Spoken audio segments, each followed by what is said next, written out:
lot of kids here tonight. That children's church is going to be packed. Yeah. I'll give them time to vote. Hey, as they're going out, anybody hear what happened to us? Anybody watching Facebook, our Facebook?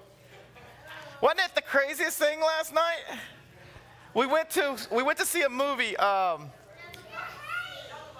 Jungle Book. I don't even know what movie I've seen. Went to Jungle Book because my daughter won free tickets from her school. Yeah. That girl wins everything. I don't get it. You put her name in a basket, they're going to pull her name out. I'm like, if I played the lottery, I think I'd use her name. Then they find out. It'd be like in Vegas. If you ever hear about those kids that go in Vegas and as they're going by, they put money in the machine trying to pull, and then they win. Then they can't get it.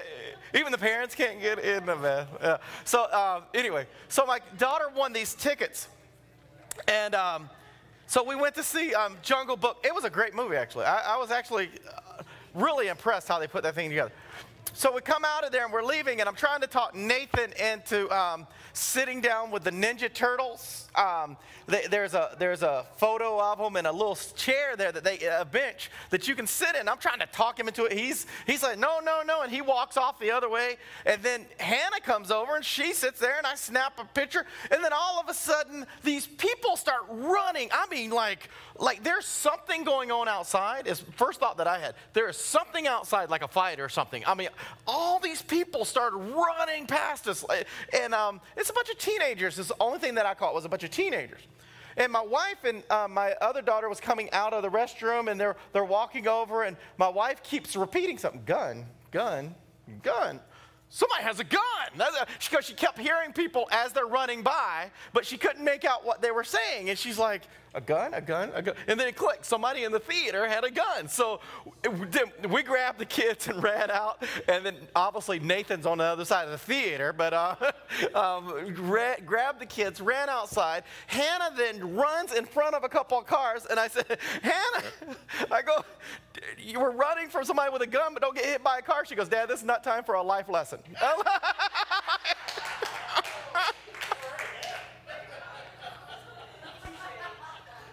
She's like, I ran in front of the car and I ran behind the car. I'm good. Nobody.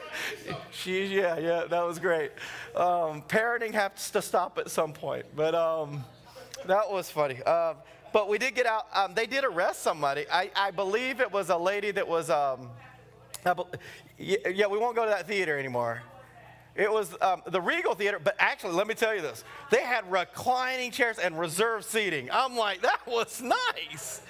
Oh, dude, we watched the whole movie, like, recline back like we're at home. In fact, it's better than what I have at my house. I mean, it had cup holders on both sides. It had electric, thing where you can move the front and the back. And, I mean, man, it was nice. I think I'm going to live there, besides that whole gun thing.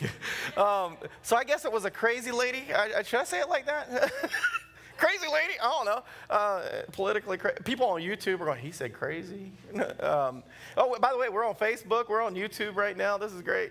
So it's all of you guys here, and then there's a couple more watching. I think it's me with my phone, and then Barney has his. So I think that's the two people right now, right? Oh, all right. Well, it keeps going up and down. That's good. One time we had like 300 and something people watching us on YouTube. I was back there in the back, and I said, that's never happened to us, and it never happened again. Well, there was 300 some people. I told Chazzy not even go up with the stage because I thought there was a problem. I'm like, I got to restart the computers. This counter's going nuts. Then come to find out there was 300 some people. So I'm like, no, get up on stage now. So that was cool. So anyway, there was no gun, I guess. Or if there was, they didn't shoot anybody. They did arrest the lady, so something did happen. But we're safe. And the kids learned to pray better than they've ever prayed in their life. Yeah. Yeah, it was cool. I didn't even know if it was for real because I just saw people running out. I thought they were going like out. You know, when people see a fight or something, they all just jet out there and, try. That's what I thought. But my wife heard them saying gun, gun, gun. So I got outside and I saw some other people. I go, was that for real? And they go, oh, yeah, there was a lady in the theater. She said she had a gun or something. She didn't say lady. It said there's a person in there. When the police pulled out, found out it was a lady saying she had a gun. But whatever she had scared them. I got to tell you a story. There was a man named Jim. Jim had been going to college to become an engineer, and He just had a love for his career. He just really loved it. And he's dreamed of being an engineer since he was a kid. So it's not like he just went there and tried to figure out what he wanted to do. He truly wanted to be an engineer. So he went to college and he graduated. But during this time, he had met a girl named Erin. And he met her. She was an attendant at one of the parks in the area. And they became friends and then started dating. And obviously they had this great idea of eventually they're going to get married. And they just had this great plan for the future, even though they haven't said anything. They haven't really even made it to the point of getting a ring or anything. It's just in their mind, this is their plan. So Jim, knowing that he loved Erin, knowing that he really cared for her, and knowing that she loved him too, but he wanted to be an engineer. It's been his life dream. So he got a job, entry-level position in Montana, 2,000 miles away from where they were, to be an entry-level engineer at a company, and he took it. Now, he didn't really give Erin the opportunity to go with him because she also had her dreams and her visions. She was working with the parks. She always wanted to be in that. She loved the wilderness. She loved going and doing this kind of work, and she's been doing it for a long time, and she knew this was her career. And he didn't want to entice her to leave that to go with him. So he didn't make it an ultimatum. He just said, I'm going to go take this job, and I'm going to work in Montana. He loved Montana. She was okay with it because she did have her career, and she did see a future with Jim. She saw that this is going to be fine. Eventually, the two of them are going to meet up together and get married and have children. They just know this. He says then, 2 days after he got to Montana, he had this big old Army surplus truck that he bought for a really discounted price because he figured it's one of those things that if it ever breaks down, he can fix it. He's sitting in front of Super 8 Motel, looking at these teenagers walking down the sidewalks, looking at his big, ugly truck, and he totally feels like a loser. Because what happened to Jim is 2 days on the job, he quit. Now he's in Montana, sleeping at the Super 8 Motel in his big ugly truck, which he now thinks is going to be his home, probably forever, because he just doesn't see where this is going to go. He started his job, and when he was working, they said, hey, instead of being this position, we're going to move you over to this other department, and you're going to help at a desk job doing this. And then as he's in that department, he overhears two of the other employees talking to each other, how they're manipulating things to rip off the customers. And he says, I'm not part of this. He says, I'm not going to work for a company that is ripping off the customers and how they plan it. And so he quit. As he's sitting in front of Super 8 Motel, and he says he sees all the teenagers and people walking by, kind of glancing at this big green surplus truck, you know. He finally just took his head and he threw it against the steering wheel, which is the size of a tire on most cars. He says, humongous. He said he just started banging his head on the car and going, what in the world am I doing here? He goes, I got to call Erin. But now he's got to call Erin, and he's got to tell Erin this terrible, horrible story about how he quit his job, the thing that he left her for, to come there. And then what is she going to say? Is she going to say, come back? Is she going to say, hey, you need to stay there and go back to work? He went inside the motel room, and he laid on the bed and looked at the ceiling. He goes, I got to call her. He picked up the phone and he calls Aaron. He says, Aaron, this is what happened.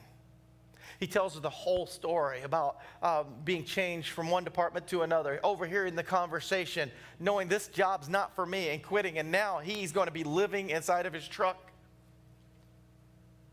He goes, now that I've told her the story, he goes, you know what? I'm sitting there waiting for her to say, oh man, well, I'm kind of glad because I want you to come back and be with me, but she doesn't say that. So then he continues his story, and at any minute he's thinking she is going to reply, you know what, you still have a home here.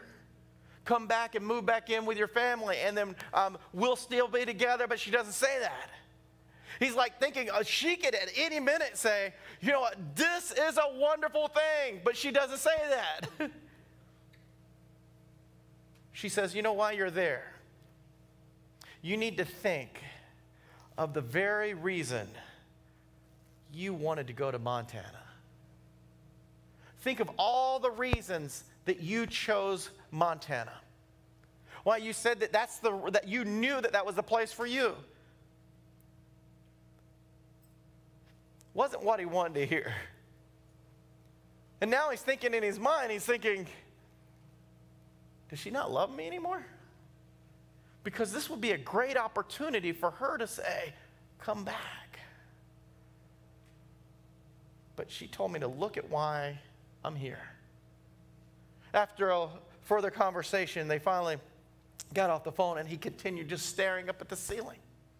He started looking up at the ceiling, just thinking of all the things, of exactly what she said. Why in the world did I come to Montana?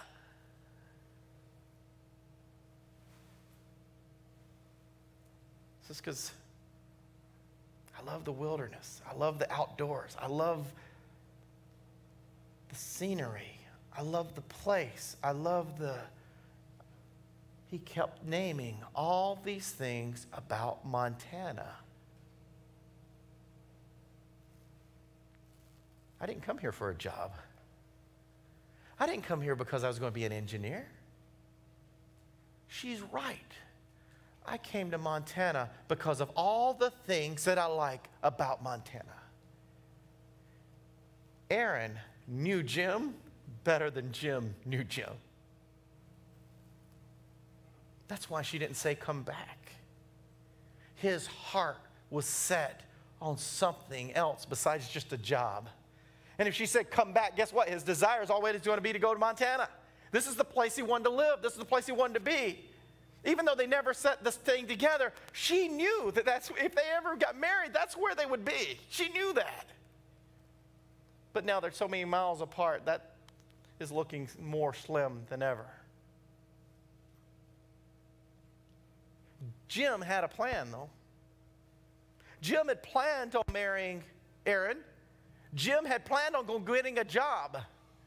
But he didn't plan it this way. So he started thinking about, okay, what am I going to do here in Montana? So right away, he went down and he applied for the Forestry Service to be a park ranger, to be an engineer in the park ranger. They need engineers, right? So he goes down there and applies. And she says, so do you have any background in park services, forestry, anything? Actually, no. I went to school to be an engineer. Okay, well, we usually try to find somebody with a background and a love for the parks or the wilderness, the forest, anything. I mean, something. No. You know that there's something interesting about our lives. You know that there's so many times that we plan on stuff. We plan our careers. We plan, and we help other people plan. You ever notice that? You can plan somebody else's life. It's so wonderful. We know. I know what you should be, Richard. You should be a truck driver. It'll scare everybody off the road. I can tell you what you should be. I can tell my kids what they should be. The lawyers and doctors and anything that's going to make us lots of money, because I'm going to have to retire one day and I know I don't have a lot of money, so my kids can take care of me. Poor Hannah. but I can help them with their career, and I can help them in the way that I think they should go. I can do that. I'm a good dad. Lots of ways that you can make lots of money to be able to take care of me and mommy. If people on the internet could see that face of that. But here's the deal. I don't know what's best for them. I don't even know what's best for me at times. You know that whenever I moved to California, I moved here because I was going to go into computers. This was back in 1985. Yes, there was a 1985.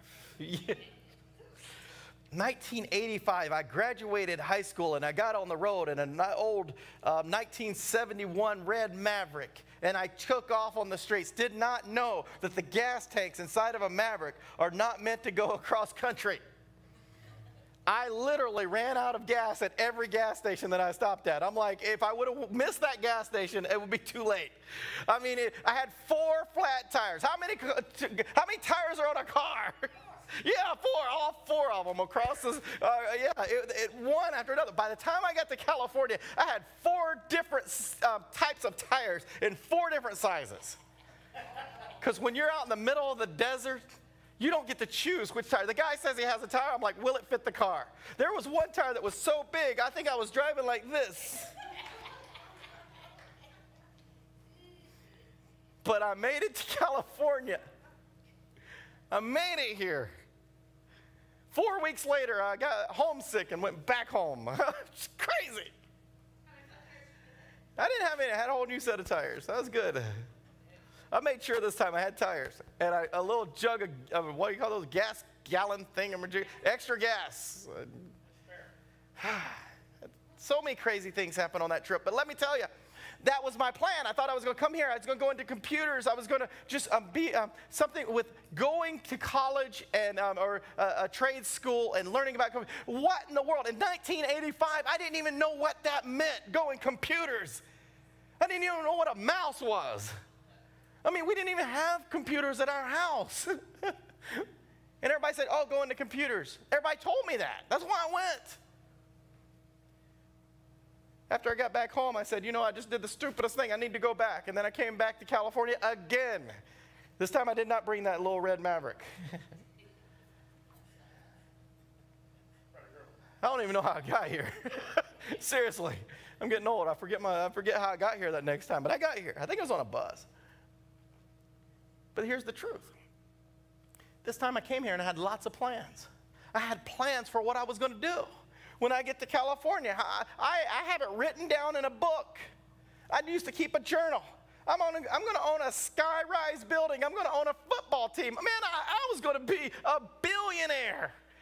I didn't even know how many zeros that had. It just sounded good. I was going to be a billionaire. I got out here and found out that there was days that I was going with no food. I barely had a car. Just nowhere close to even having $100 in my account, but I was going to be a billionaire. Found out that's not God's plan. That was me thinking I knew all these things that I was going to do. And then I found out, you know what? That's not God's plan. Then I started finding out what God's plan was. Well, I didn't have a wife. I didn't have a girlfriend. I mean, you may look at me and say, how can that guy not have a girlfriend?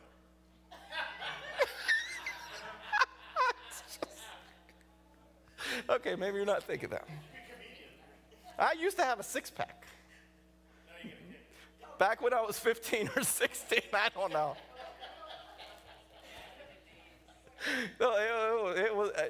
Just take my word for it. I look good, right? They told me I looked like Prince. I remember that. When Prince died, that's what everybody said. Didn't you used to look like Prince? Because people used to think I was Prince. I had the Jerry curls, had long hair. And, yeah. I could sing the Purple Rain. I could sing that. You don't want to hear it? Yeah, please no. That's right. Well, what happened was when I moved here, didn't even have a wife or girlfriend. I mean, I'm here. I mean, my brother felt sorry for me. He brought friends over just so it looked like I had a girlfriend. Yeah, will you hang out with my brother for a while? Just make him look like he has friends. No. But God had a plan. And that's how I ended up meeting my wife, right? Who knows what woman in the whole world leaves her Bible and day planner on the top of her car? My wife. Because as she's pulling out of a parking lot and she drops it, I'm the one that picks it up, and then boom, just like the Disney stories, boom, we're together forever. Disney couldn't have written that so well. And then we end up married and have kids. I mean, this was God's plan. I never saw it coming. I mean, instead of me being a billionaire and owning a skyrise and a football team, which you do, I mean, if that happens, that's awesome. But I have a wife that loves me and 3 wonderful kids that, by the way, got all like great grades in school this week. So that was great. Yeah. I went to more award ceremonies this week. I mean, it's like, again? That was cool. Yeah. The whole family, even Nathan did good. Nathan's like a math whiz, first grade math whiz. But anyway, but that's God's plan for my life. God called me into the ministry, something I always told God years ago. I don't want to go in the ministry. I saw what my dad goes through. I saw what my mom went through. I was a preacher's kid. Dude, I know how the church is. I don't want to be part of that. And God calls me into the ministry and says, well, since you see that, go out there and do it differently. And what do? Now we're going and doing concerts in the park. We're taking the church out to the people instead of waiting on these little cushioned seats hoping somebody will walk through the door. Instead, we're going out to the neighborhoods and saying, hey, we're part of your community. Imagine that, a church, part of a community. Weird, isn't it? We kind of blend in. You know, people start coming to our events. You always have that thing, oh, they're not going to come to us. We're Christians. No, 2,000 people are coming to our events. From a little church that barely can fill up the church on the inside. God has a plan. Now we're taking a mobile stage an hour and a half from here, 100 miles away, to do a concert in a park that will never, ever help this church here. We're evangelizing. How about that? Evangelizing, reaching the lost in another community and helping people there go to a church near them. It's crazy. God had a plan. Not only did God have a plan for me, but God had a plan for each and every one of you. In fact, the Bible says that in the Bible. I'm just going to give you a couple of verses here. First of all, in Jeremiah 29:11, it says, for I know the plans that I have for you. This is God speaking to Jeremiah. It says, declares the Lord, plans for welfare and not for calamity, to give you a future and a hope. God has a plan for you, not of just disaster. He actually has one of hope. He has a future plan for you. Now, here's the deal. You, at some point, have to sit there and say, okay, I realize that my plan's not working. At some point, you have to say, my plan is not working. I need a different plan. Now, you can go to Richard's plan, and Richard probably has a lot of ideas for you. You can go to John over here. John probably has a plan. John's my neighbor. John will give me plans about my life all the time. We go to breakfast a lot, and he's always telling me what I need to do. Fortunately, Marv is right next to him, and she tells him, leave Paul alone. I don't listen. I do not listen to you. But everybody has a plan for somebody. Everybody can tell you how you should do it. You know what? Cut it out. The only one that knows the plan for your life is God. And right here, he's speaking to Jeremiah, because Jeremiah was going through a lot of chaos. His dad was trying to tell him what to do. The people around him were trying to tell him what to do. Jeremiah was a young boy, and all these people were trying to make him do the way that they thought was right. And God says, I have a plan for you.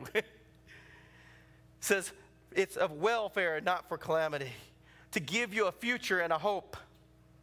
Then you will call upon me and come and pray to me, and I will listen. God's waiting for you to see that he has a plan for you. He cares for you. He loves you. And he just wants you to pray to him and call out to him. Why in the world do I need to pray to God for him to work this wonderful plan? Because if it just happens, guess who's going to get the credit? If God just blesses you right now and you haven't prayed to him, you haven't asked him for anything, but he says, oh, I know the things you need. Guess who you're going to credit? Yourself. But if you will pray to God and just know that you have asked God, and then God allows the doors to be open, the plan starts working, and you see it, you realize, wait a minute, when I ask God, these things begin to take place. The reason God wants us to pray is not because he doesn't know what you want. He definitely knows what you want. He knows that you need a plan in your life. He knows that you need hope. He knows that you need a future. But what he wants you to do is call out to him, and you give him all the credit. It says right here, he says, you pray to me and I will listen. You will seek me and find me when you search for me with all your heart. I've told you the story before, but I don't love the story. I hate the ending, but I love the point that it makes, and I hope you get this. When I was working at where I was delivering plumbing supplies to these construction sites, there was that one man that just was basically crying all day long. I mean, not literally screaming and crying, but as he's working, you could see the tears coming down. You could see he was broken. Something had happened in his life, and he's just, as he's working, you can tell it's just miserable for him. And whenever I was talking to him, everybody there called me the preacher because they knew that I drove a truck, but I also preached, and they always called me the preacher. So I over there talking to him, and he says, yeah, preacher. He goes, my wife decided to leave me, and she's going to take my daughter. He goes, but I love both of them, and I don't want to leave them. We've been together for so many years. I said, when you go home tonight, you close your door in your bedroom, don't have any distractions, and you pray until God gives you an answer. You pray, you get down on your knees, and you pray to him, and you give him your life, you give him your relationship, you give him everything, and you say, God, I need your help, but you don't leave that room until you clearly hear him. And the way that you're going to hear him is as you're praying, you're also going to have a Bible, and you're going to read through the Bible. Just read it wherever it lands. Just read it until he speaks to you. And then you come out because you know it's all in God's hands. So the next day I saw him. Still has that down, depressed, I've lost everything. And besides a pastor, I'm also an evangelist. And that evangelist part of me usually trumps or stands higher than the pastor role. So I went over there and I said to him, so things still aren't going good, I guess. And he's like, no. I go, how long did you go pray last night? He goes, oh, I prayed. And I could tell with that tone he didn't pray. I said, no, how long did you pray last night? I go, did you go in your room and shut the door? He goes, yeah. I said, did you pray? Yeah. How long did you pray? And that's about as quiet as it got. I said, did you pray for 15 minutes? And there was no answer. And I'm like, 10 minutes? And like I said, the evangelist part comes out of me. It's like, you're telling me that you're losing everything. You're losing your daughter. You're losing your wife. And you can't invest at least 15 minutes. I mean, it should be longer. But you can't invest a little bit of time in praying to the God that can supply all of your needs and take care of your family and bring you back in a loving relationship. You can't spend that time. I'm like, why in the world am I wasting my time? I can't make your relationship better. You can call me preacher all day long. I can't change your life, but I can tell you the one that can. And I know from my own personal experiences that God takes care of the ones who pray and trust in him. The ones who call on his name and have given their life to him. That's why whenever we read this and we say God's plan, God has a plan for you. But he says he wants you to call out, and when you call out, he's going to reply. He's going to listen. You want a better life? Spend some time praying to God. And if you want to spend 1 minute, expect that in return. You want a big big change in your life, you spend all the time that you can in prayer until God does that beautiful, wonderful, magnificent thing that you're praying for. It's continual, is what Paul says in the Bible. It's a continuous prayer. You never stop. My daughter had lead poisoning. We went to get a regular doctor's appointment, and they took some blood, and they came back and said, oh, man, she's got lead poisoning. And all of a sudden, man, from that moment on, and I'm talking about weeks and months, I was praying nonstop. I was driving the car. I'm praying to God, going, God, save my daughter. Get rid of this lead poisoning nonstop. It wasn't like I prayed for a couple minutes. No, I prayed in my room. I prayed in the car. I prayed when I was taking a shower. I prayed when I'm walking with people along the street. I don't care where I'm at. I'm praying. It's out loud. It's in my heart, wherever. It's a continual prayer that never stops. I want my daughter to be healed. Lead poisoning, if it continues up to a level 20, she went from a level 10 to a level 15 in 2 weeks. If this keeps up, she's going to be at a level 20. Brain damage and all that starts happening at level 20.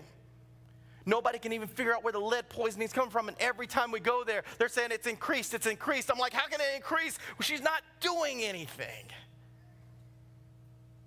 But it was a non-stop prayer. And if you want something to happen in your life, it's a non-stop communication with God, because you know God's the only one that has the answer. You want something to change in your life? You have something going on in your life and you need it changed? Then start praying nonstop until you see it happen. And then, once it happens, pray in continual prayer of praise and glory to God, and let Him know that you know where the help came from.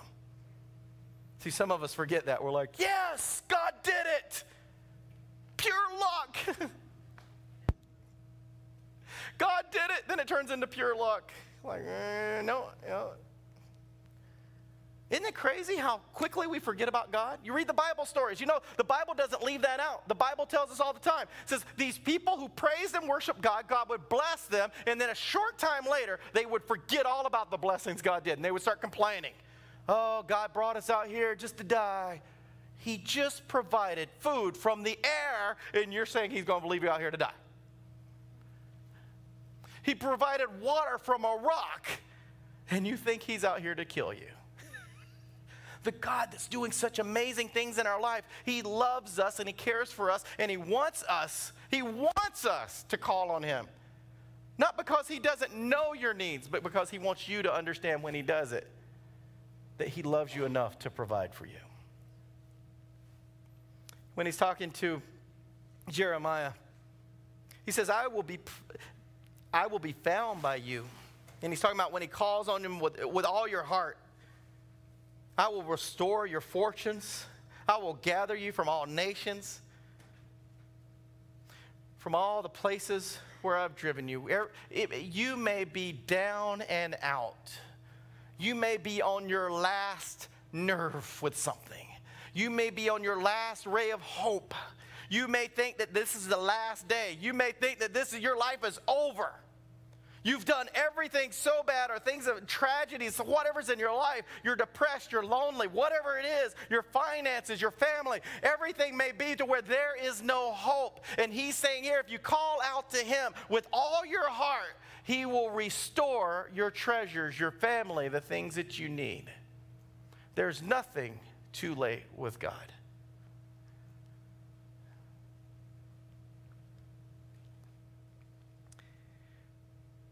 Proverbs says in 16:3 and 16:9, it says, commit your works to the Lord and your plans will be established. The way that we plan things is we give them to God and say, God, this is what I want to do. This is the thing. Talk it over with God and say, I need counsel. I need you to help me. I need you to direct me. Verse 9 says, the mind of a man plans his way, but the Lord directs his steps. If you will just let God know your plans, He will direct you in the way you should go. He may even shut some doors on you. You know how many doors He shut for me? He shut so many doors, and I mean, I'm one of those people. I would just look at God and go, really, God? You're doing this? I'm eating crackers and mayonnaise. It was yummy because I didn't have anything else. But God showed me something better. He had to close the door so I wouldn't go the wrong way. Yeah, you're going to eat crackers and mayonnaise right now, but I'm going to show you how to have faith in me, and I'm going to provide everything that you need.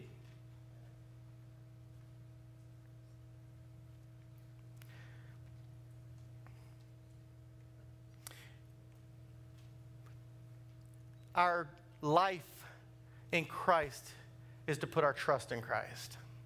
If you're going to be a believer in Jesus Christ, you must pray. You must read your Bible. You got to hear from him. It's communicating. But you must trust him. You must have faith in him. But it also means that you can't make decisions on your own. You must take them to him. Let him guide you and direct you. Now, there's two types of things. I want you to see this, because sometimes we make decisions without God. We do it. We're human. And sometimes God lets us do it. He doesn't stop us. And that's his permissive will. He allows something to take place that he don't think is best for you, but because you wanted it so bad and you went that direction, he's going to help you along the way, even though his plan, you would have been totally fulfilled and happy about it. But you know what? Go the way that you're going to go. For instance, in the Old Testament, he didn't want them to have a king. The Hebrew children, the people of God, they were supposed to trust in God, and he was their king. But they wanted a human king like all the other places did. So his permissive will, he allowed them to have a king. And from the very beginning, King Saul, he was awful in the end. He started out good, and then he changed. Even David, who was a great king, but he still made some mistakes, and he messed up, and it caused a lot of deaths because of some of the mistakes he made. And then continually, king after king, and ruining the nation. God's plan was that they would trust in him and he would be their king. But he allowed them to have kings because they just wanted it. And they wanted it and wanted it. So permissive will. You need to know that God will allow you to go a direction. It may be a lot harder than what he had planned for you. But sometimes, you know what? We got to learn our lesson. And while we're learning our lesson, he still takes care of us and provides, pulling us back to a better plan.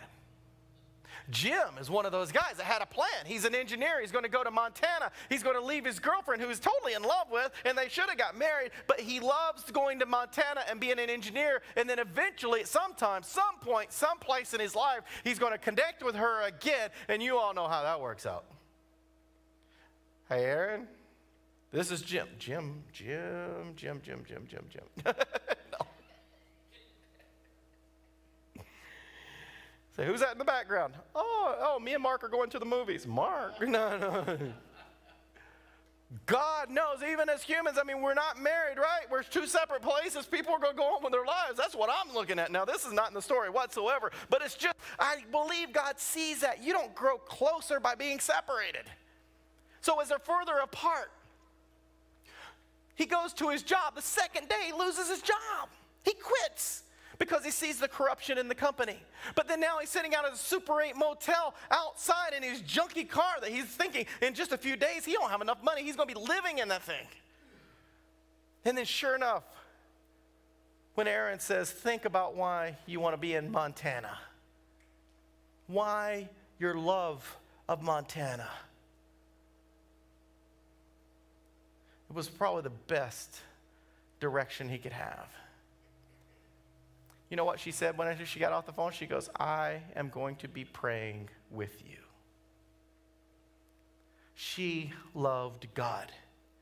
Jim loved God. Jim just decided to do some things that he thought was right, and we all do that. But you see how God closed that door? He just closed that door right up. You moved to Montana. You thought you had a plan, not the plan that's going to be best for you. That plan's not going to work. He says, okay, I'm going to go out. I want to be in the park system, with the forestry, with the service, something. I want to be a ranger. I want to be an engineer for the whole different thing now. I got a whole different vision. I'm just thinking, no, this is what I do. So he goes down and he applies for the forestry service. The lady says, no, we don't have anything because you don't fit what we're looking for. What we're looking for is somebody who has a background in working with the forestry, working in the park system, working around this stuff, but you don't have anything. And as he's turning around to walk out, she goes, but you can volunteer and start out. And then as you progress in the volunteer work, they see you and possibly hired years down the line. But at least you'll get started.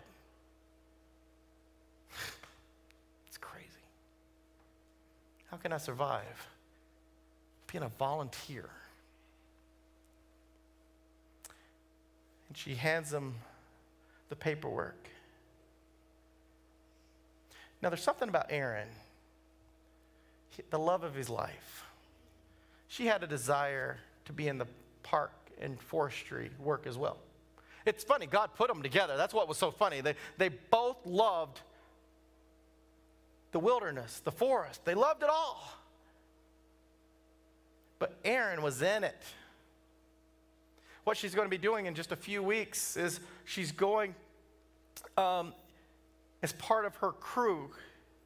And they're going up to this mountain where they're going to be working and doing a lot of crew work in this one particular area for the entire summer.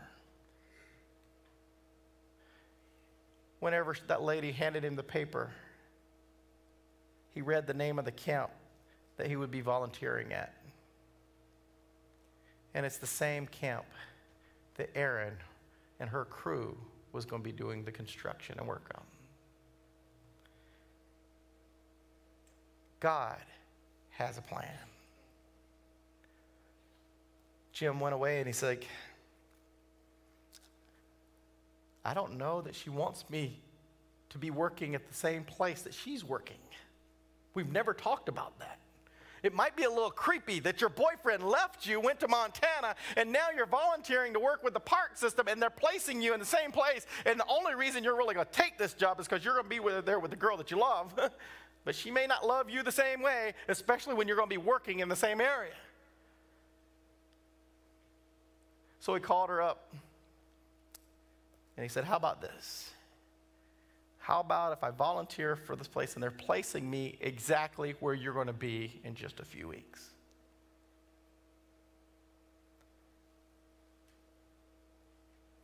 At this time, she could have said, this is awesome. I love this.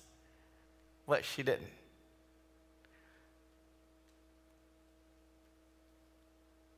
She said,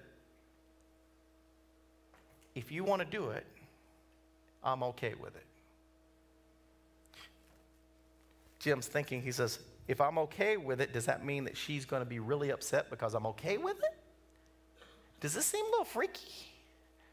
That I'm going to be volunteering for a place to work just to be with her that I'm not getting paid for. So his mind just keeps thinking more and more that she's not even interested in him the same way anymore. They hung up the phone. They didn't get an argument. He didn't even tell her he was thinking this. And he prayed about it. And he asked for God's will. And it was like the light came on. If I've set this thing up, go straight ahead. What are the odds that you go to a place and apply and they place you in the same place that the girl that you love is going to be working, so you're together all summer long? Because I called her up and I said, I'm taking it. I'll have food and I'll have a place to live. They don't pay me, but I'm taken care of. And then we can see how we are together. And at that moment, once he had made up his mind, she says, I'm gonna love it. Why wouldn't you said that before? It's like God. Because she wanted him to make up his mind. She wanted him to follow God's plan. She don't want to interfere with his life like he didn't want to interfere with hers. But God's sitting there going, I put you two crazy people together. Will you hurry it up? So they ended up, 1 year later, they ended up getting married. 4 years later, they have a daughter named Aurora. And they're living in Montana. And he has a real job. fixing telescopes for some big company. Don't know the rest of the story. Not so important in this story. But anyway, he's got a job. He's got a family. He's in the place that he loves. God had a plan all along. Remember how chaotic his thinking was? The different directions? We do that. God has a plan. Jeremiah 29:11. He has a plan. He needs you to pray out to him. Seek him, he says, with all your heart, not your mind. Do not think, okay, God, I prayed. We're done. With your heart. It's a continual prayer. And I'll finish with this. If you pray continually until God answers, you hear God answer your prayer, it's going to be such a wonderful feeling. When I prayed for my daughter, and I prayed for the lead poisoning, I prayed that that would be removed. And every time we went to the doctor, they said it's increased. I'm like, God, you have to answer me. God, you have to answer me. I need to see where this is coming from. I need to see where this lead poisoning is coming from. Just show me the source. I've dug up dirt in my yard. We test that. We've done everything around the house that we can test. You know what it was? See, I went to one of these pastor classes where I was trying to be, this was way before I actually was ordained as a pastor. I was still taking classes. And I took one of the classes and I turned around. It was like God literally, I heard his voice. I mean, it was the clearest thing I heard. He's like, Paul, turn around. Now, I am listening to the professor teach his class. I am sitting at the table with my book open and focused on him, but in my heart, continually praying. Remember that? Nonstop. My daughter needs to be healed. I need to know where the lead poisoning is coming from. I need to stop it, and I need to be able for my daughter to be healed and not have any brain damage. That's my prayer. And I'm praying while I'm listening to this professor, and it's like God just said, Paul, turn around. What? Paul, turn around? God gets like that. At least in my head. I turn around, and there is a guy, one of the youth directors for another church that helps at the kids camp, teen camp. He's sitting there, and he has this big cross, big cross, on his chest from this big chain. All my teenagers at this church also had that cross. Never clicked. Never clicked. Because my kid isn't a teenager at teen camp. My daughter is a little bitty baby that all the teenagers hold and walk around the church wearing those big crosses. And God just needed me to see it right here, right now. Turn around. I turned around and said, hey, you made those at camp? He's like, yeah. What are they made out of, lead? Guess what my daughter does whenever she's here at the church? From those kids that made crosses from teen camp, they come here, they hold her. They're holding her. She's grabbing that cross. Guess where the cross always goes? In the mouth, biting on the lead. Nobody thinks lead crosses, lead for kids, not good. That's why every week it increased, because we kept coming to church. Keep coming to church. Not everybody gets lead poisoning.